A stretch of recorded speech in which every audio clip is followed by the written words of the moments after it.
Welcome! Here we are again, a community of learners, and we're embarking on our next important project. The design and authoring of an attention-getting, accurate, and compelling resume is a key step toward obtaining something very nearly all of us needs. That's right, a job. Unless you've won life sweepstakes and have a big trust fund, a winning lottery ticket, or the deed to a gold mine, it's likely that several jobs, and perhaps even multiple careers, are in your future. Oftentimes, there are more job seekers than there are jobs. In a perfect world, you could be like this guy, thrilled out of your mind to be in your position doing your work. In the real world, though, it's best to stay realistic and seek personal rewards from your work while also building an exciting career over time. With this in mind, what do the best resumes include? There are many schools of thought on must-dos and must-don'ts when it comes to resumes. This educator's opinion is that only two rules are really universally applicable. First, errors are never okay. And second, a resume should be customized to both the applicant and the position he or she is applying for. After all, your potential employers will see your resume before they see you. Submitting this kind of material may be your one shot at standing out from the crowd. Seriously, take a second and think about it.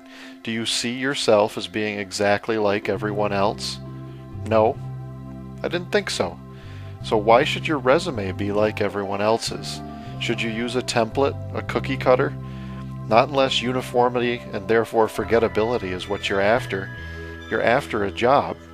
Still, there are some things that you should make a point to get on a resume. Include your contact information. Put it at the forefront, make it big, and be conscious of the world at the moment.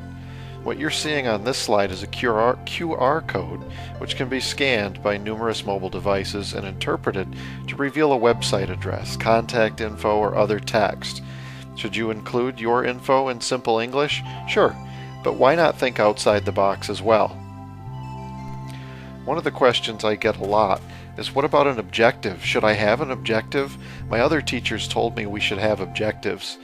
And of course, my answer is, only include an objective if you know how to write one. An objective is a singular statement of purpose. Go ahead and include one, but make your message clear and concise and tailor it for the situation at hand.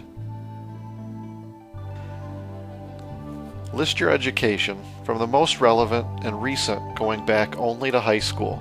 In some cases, you won't even go back that far if you've completed one or more post-high school degrees, certifications, or other educational experiences. When it comes to work experience, if you've been employed someplace relevant, and for a while, get that on there. List your employment and experiences in a logical and clear fashion. Wait, what if you haven't worked? Well, first, let me congratulate you. But seriously, let me say, really? Dig deep. Maybe it wasn't a paid gig, but if you think on it, you'll uncover some experiences that fit on your resume nicely. It's possible, in all that time when you weren't making any money, that you were actually giving back and contributing to society around you in some selfless ways, maybe by volunteering. Volunteer activities make excellent additions to resumes and showcase your desirable personal characteristics to potential employers. You probably also have some pretty special skills. Though keep in mind that listing something like juggling chainsaws perhaps, might only help if you're applying for work with the circus. Keep your special skills list relevant. But if you have a skill set or certification that will help your standing as a job candidate, a skills section on your resume is just the ticket. I hear a lot of different opinions about references. Most people seem to like to list available upon request.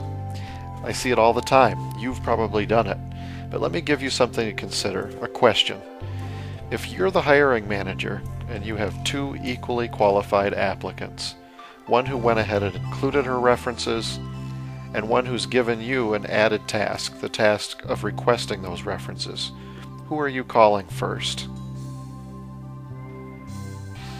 Finally, And probably most importantly, I need you all to keep in mind that all of the preceding advice is simply a deliberately loose structure for you to consider. You have to match what you're hearing and what you've read with your own personal experiences, your background, and the position you're applying for.